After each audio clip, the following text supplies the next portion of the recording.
Just they want to update you in terms of their projects, what they're doing, what stage they're at, and also Johann will go into a few more of the technical details behind it as well. So hopefully there's something for everyone.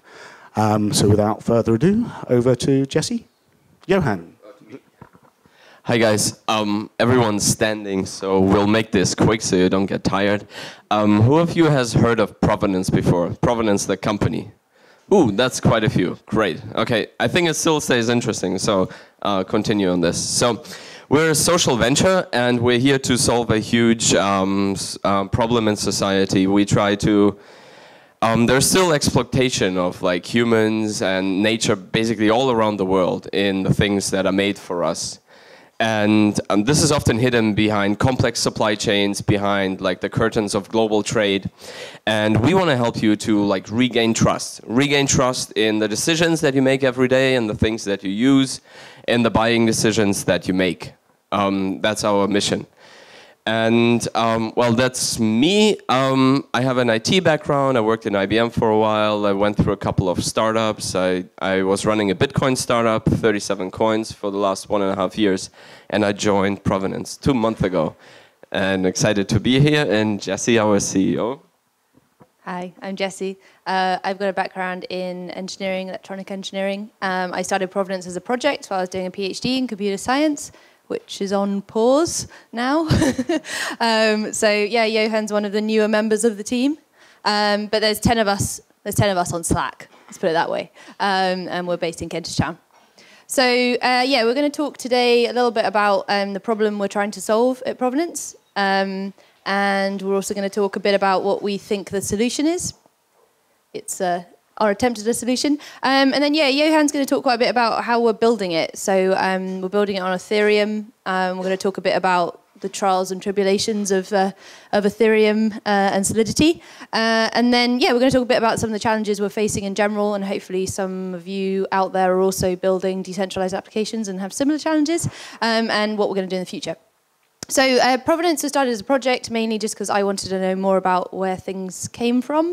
It turned out to be quite a large topic. Turns out it's kind of hard to know where stuff comes from. But I was pretty fascinated by the notion that there's a large information asymmetry between what we know as consumers and, in fact, what consumers all along supply chains know about the creation of products. And really, it was a fundamental notion that we choose to buy things every day, yet not all things are created in equal conditions. I think some things are created in horrific ways that wreck the environment, wreck people's lives, and other things are created in super wholesome, amazing ways. And we've seen a bit of both, let's put it that way. But at the moment, how we choose to buy products is based roughly on these kinds of metrics. So how much does it cost? What does it look like? What does it do for me? Is this a timely time to buy this product? And one of the most interesting things to me particularly is brand, the notion of branding, this kind of undefined feeling that you get when you decide to pick one product over another, despite a lot of these other functions. So branding is actually quite a big focus for Provenance, weirdly. I've become sort of very interested in it and how it might be shaped in the future. And I guess for all intents and purposes, we're talking about branding as a kind of collection of stories that really get hooked on some kind of logo or a word. But those stories can come through a whole myriad of different ways. And at the moment, there's kind of a fundamental asymmetry of knowledge about what is going on inside a company and what is really behind a brand. We get presented with adverts and advertising and lots of things like that. And we kind of miss the whole real journey of what's actually happening to that IKEA chair. It's just sort of not really present. So yeah, Provenance is really set up to try and change that and bring some of the real, true life stuff into the eyes of consumers.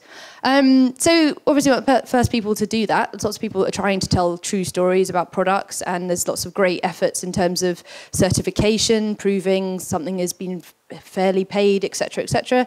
But at the moment, there's a bit of a crisis of trust in that area, because when everything claims to be handmade and everything claims to be local and everything claims to be eco and organic, it becomes a bit difficult to trust that JPEG fair trade sign that's on the internet as being something of worth. So yeah, I guess we see technology as being a really interesting method to fundamentally disrupt how we perceive brands, and that's exactly what we're doing. So let me do my own slide. if brands are kind of a collection of stories and consumers are becoming increasingly aware of the bullshitting and demand transparency, and global trade kind of poses such a big risk on brands when there is another factory collapsing in Bangladesh, what can brands really do to succeed? Well, I would say they need to rethink, stop bullshitting, and get real. And the great things, oh, sorry, it's your task, yeah. We make brands real. And let me think, so how do we really help make brands real? We have 4 ingredients.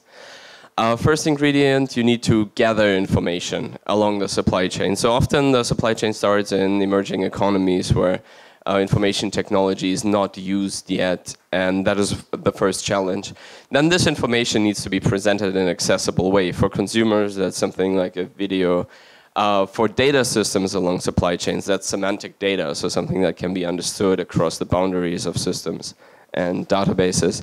And then all of this needs to be verified by a third party, because everyone who produces something can of course claim anything he wants, but we need a party that we trust, for example a certifier and their auditors that go and compare reality to claims for this data. And then it's a huge effort to do that at every step of the supply chain. So if we could carry along things and go back to the very origin and then accumulate data, that would be amazing. And that's what we're trying to do.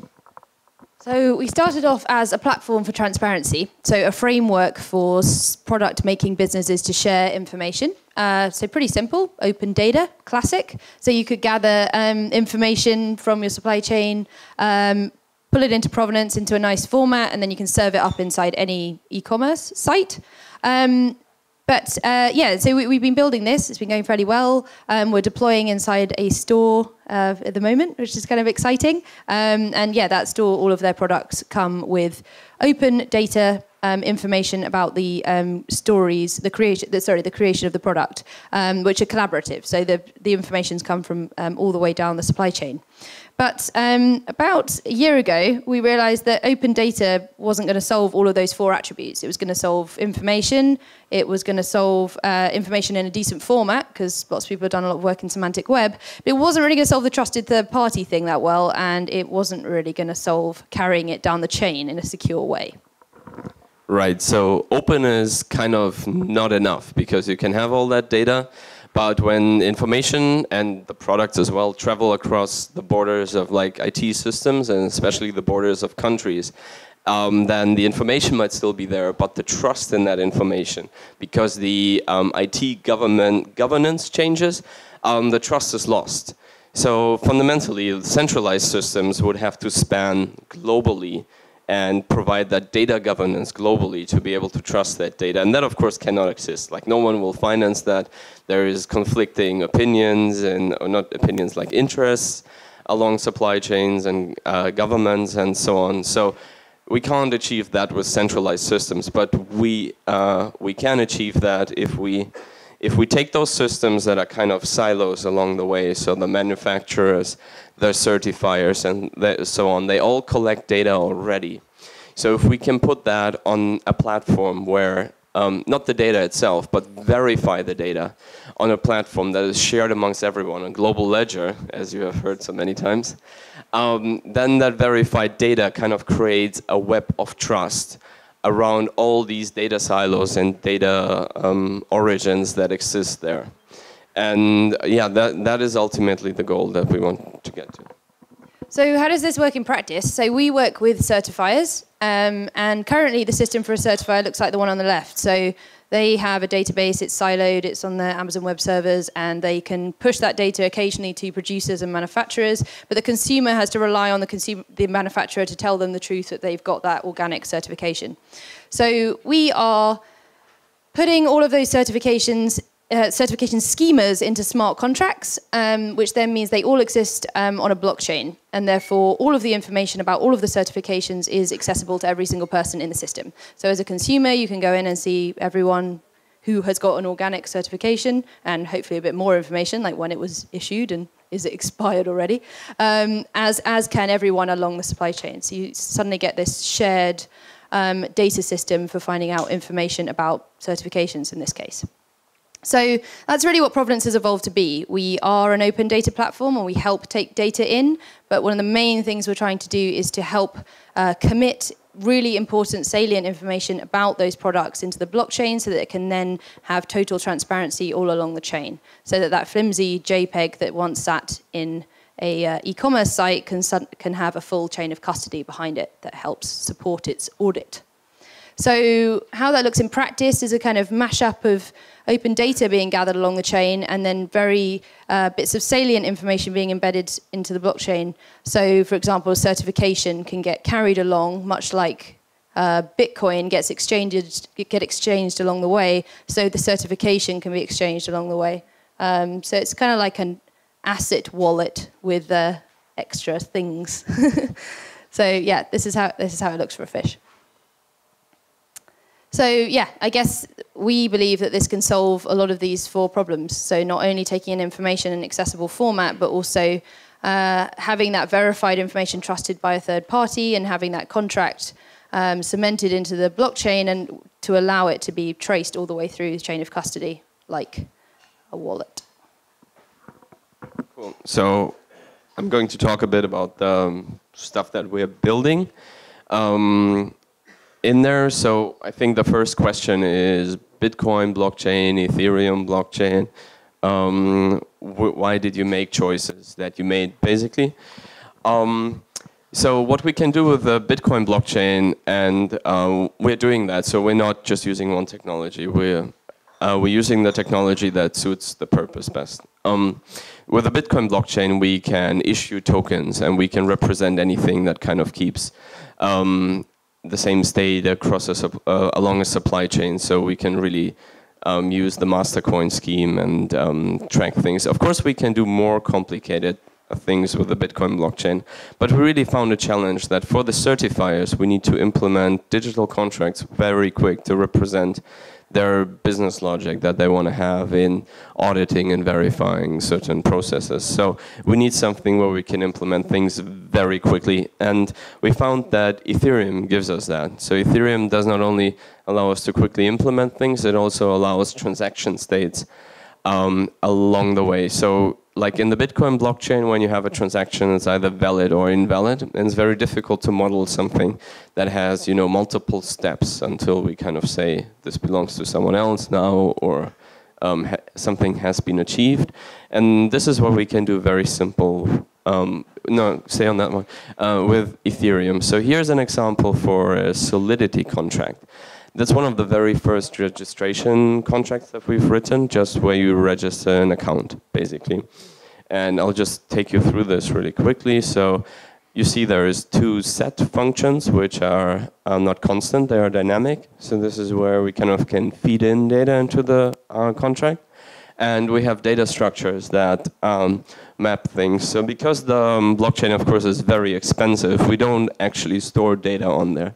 We store a URI, resource identifier, and we hash all the content of the URI to make sure that the content doesn't change. That way, when you retrieve it later, you can validate that it's still there, but you don't need to store all the data. We can just use a traditional database to make a backup if that original source vanishes. And then we have constant functions on the bottom. Constant functions can be executed on the blockchain without any cost. There can be events sent and data read. There can even stuff be indexed. So it's kind of quite convenient to do so.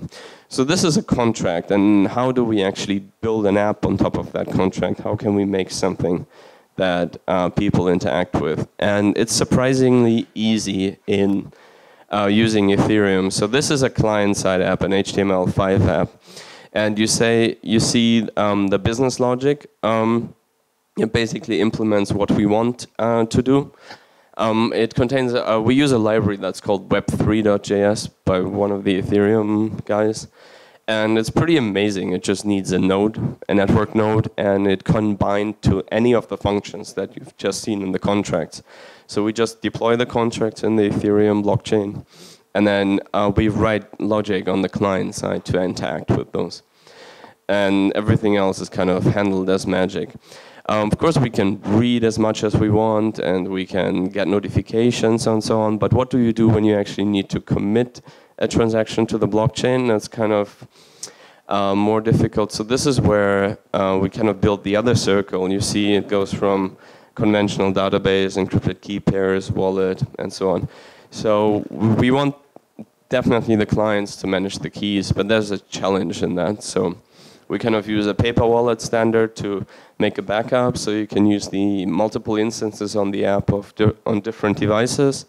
Then you create a transaction, and then you need fuel as well to kind of sign that transaction. There's a kind of UX challenge with that. But then once you have a signed transaction, you can just use one of the existing Ether proxies, basically public pages, to commit transactions. They will be sent to the blockchain. And our Geth node on the other side will notify us about events and have us execute business logic again based on the logic that we committed. So if it wouldn't be for storing data that in our conventional backend, we would be able to completely run without a backend. And just look at the components that we use. So most of the things are actually given already. We don't need to implement that much except the yellow things, like our own business logic in the web app and in the contracts, a bit of database. And then, of course, there's the critical part about managing keys, where you want to ensure a high degree of security. And yeah, that's so much about the tech. Cool. So I was just going to wrap up with a bit of challenges and what we're up to. So so me and Jutta Steiner, who also works at Provenance, who's not here today, we kind of started mucking around with Ethereum a long time ago when it was just an idea, really. And so we've kind of learned a lot on the way about what it can do and its challenges. But I think it's been an interesting journey, but there's still so many challenges ahead for anyone that's trying to build a decentralized application. It's like, whoa, we've got, I think, 3 years minimum for anyone's going to deploy anything useful.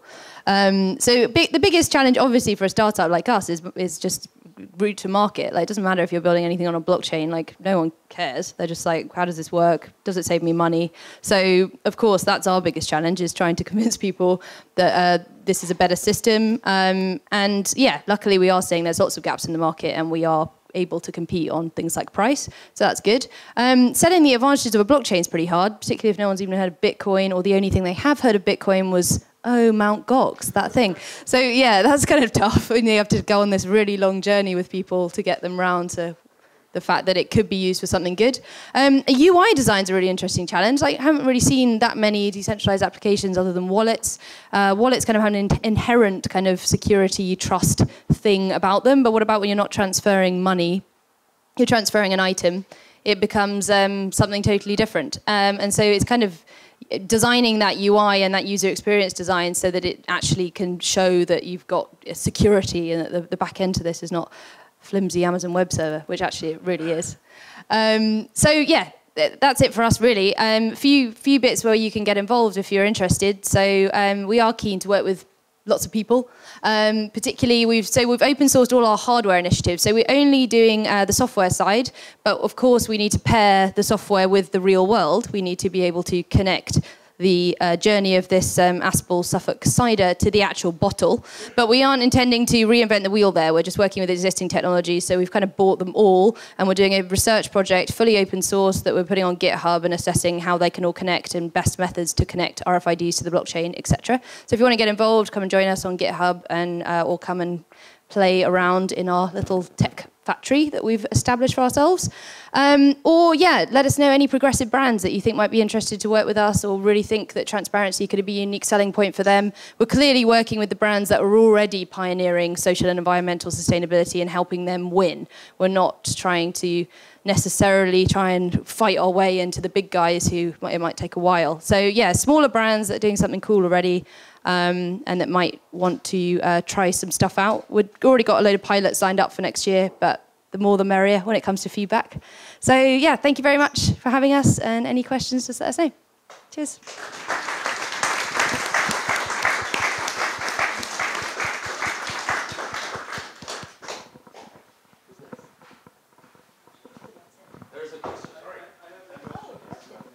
I'll throw you the microphone.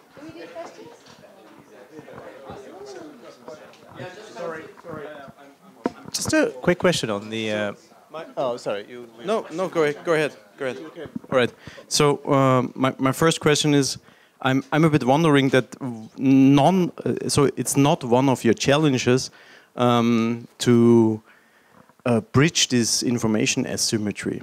I mean, a lot of brands are making good money that some of the information about production is not out there. So you are creating a lot of adversaries. How do you expect to manage that? Well, I think there is two aspects of that. One is kind of the how do you say, the voluntary approach against like forcing things out there, and the only way that we can go is kind of the voluntary approach, because we want to show that it's possible, and then it's up for other parties to enforce whatever proof or regulations that might be necessary. There are some in the UK, like the the Anti-Slavery Act. There's one in California, and I think if we can show new standards on where these regulations can be based on, then that would be a great step forward. The other aspect is on maybe like exposing information. So we have a way, like along the supply chain, everyone is site anonymous. So you can participate in a chain of custody, even though you maybe don't want to expose your identity, or you don't want to expose your suppliers in their identity, because that's often a business advantage. How do you call that? A competitive advantage in your business. And that is completely possible with our system. We don't need to expose the identity or the supply chain, but maybe 2 or 3 hops down there, we want to make sure that there weren't any children involved in doing that, even though the intermediaries stay anonymous. Does that answer your question? Same question.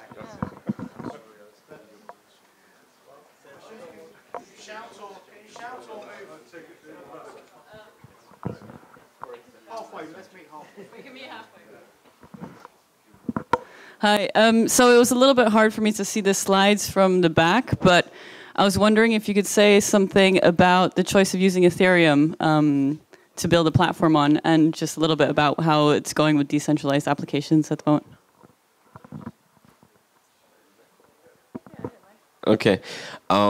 As I've said during the presentation, we definitely don't want to, how do you say, like, only do Ethereum. So that's, we always want to use the technology that's best for choice. And Ethereum is kind of a one-fits-all solution, and it's also very early, so there's quite a lot of risk in there. It gives us a bit of advantage in like fast iterations, because it's a very convenient environment to develop things, and very convenient to develop. I don't know how it will scale. I think that's an open challenge. And there is a lot of alternatives out there. So one are those managed blockchains where you actually don't have to think about fuel and all these kind of things, and you still get most of the advantages of a blockchain technology. Another thing would just be running the whole thing on Bitcoin and kind of on the master coin protocol. That got renamed. What's the new name? OmniLayer, right. We could do most of the like issue tokens for anything that we want, but we really want to do transformations along the supply chain where, you know, a lot of things go into one bicycle and then it becomes one bicycle, or a bag of coffee beans is split up into many small packages. And that, of course, you can map one-to-one to like transactions on the blockchain. But what if you then want to do like specific conditions and so on? So the fact that we kind of need to assess the business requirements of certifiers and then bring them to blockchain in like few days or weeks is really what makes Ethereum look the best, because it's such a, it really spent a lot of thought on a convenient development environment, and literally a prototype takes less than a week. And yeah, you asked how it is developing dApps at the moment. It's a bit lonely. There's not very many people making them. Kind of sucks. That's why we're doing this talk. So hopefully some people come and talk to us and we could have a chat about UI design for decentralized applications that aren't wallets. Yeah, it's a bit of a wasteland in most of the forums at the moment for people actually making something. So yeah, if anyone's making anything, come and chat to us. We'd like to talk and collaborate, and we're not in stealth mode like everybody else.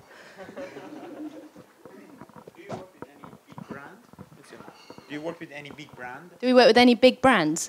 Yeah, we've got a couple in the pipeline who are interested in, well, yeah, they're kind of going to collaborate with us on a pilot. That's about it at the moment. So yeah, we're not repelling big brands totally, but we're more interested in working with smaller ones. I'm curious, are you interested in building relationships with certification organizations as well? And if so, is someone like Fairtrade going to be interested in working with you? Yeah, so we've actually formed a formal partnership with 40 different certifiers. So we are doing, that's an educational partnership as we take them on a journey to understand how the blockchain can help them. But it's a good start. So we formed that through ISEAL, which is an organization that kind of essentially certify all the certifiers. And it's been really good. Yeah, we did a webinar, and now we've got a working group of some of the keenest certifications, and that's where all the contracts came out, actually. It was out of their problems and their standard setting. So, yeah, it's been going quite well. But, yeah, they're not the kind of quickest moving. Lots of them don't even have internal IT departments, so it's quite a bit of a challenge. But, yeah, we are.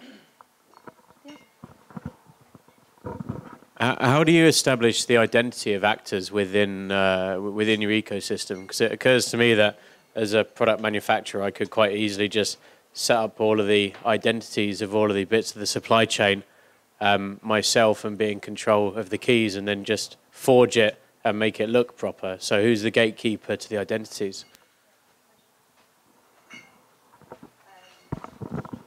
So that's actually a big reason why we chose to work with the certifiers, because the certifiers are often involved when registering new companies onto a scheme. So we saw that as kind of a place to piggyback for in terms of identifying brands, because then you've automatically got a third party there that can help you verify the identity of said manufacturer.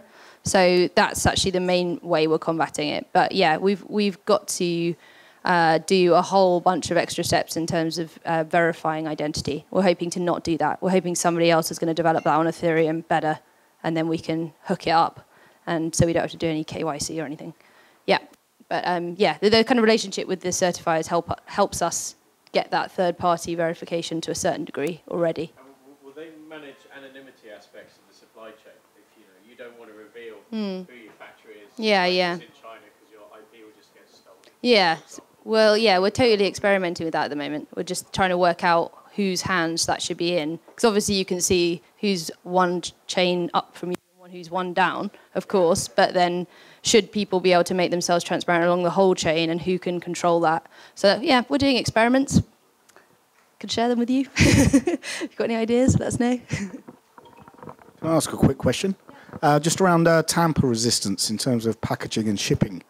Are you working with anyone around that? I mean, you're seeing more materials with chemical DNA embedded in them, and paints, for example, because if you're shipping from countries with kind of remote warehousing and maybe not be protected as they maybe should be, have you been discussing that challenge? Yeah, so that's a bit about our open source hardware project that we're doing. So that's really looking 100% at how we can connect this data with the physical world using existing methods, but also new tech like scanners that look at the molecules on the package, and did that really come from this place? So yeah, we're not trying to develop anything new in that space.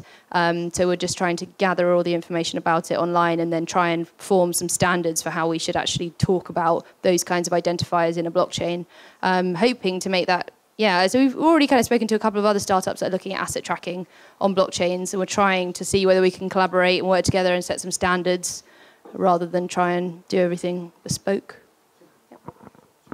One more. Can we just have one more? Last one. Have you thought of talking to going directly to the primary industry suppliers? If you can, they already have systems set up, for instance, the tree plantations for doing sustainable tree growth. Just been sustainable tree farming. They already have that set up, the system set up where they're basically tracking each individual tree on the plantation. Get one of those situations where you can actually trace by RFID tag to the individual tree where it grew, so you could actually trace exactly the conditions that the qualities of the material. Sorry.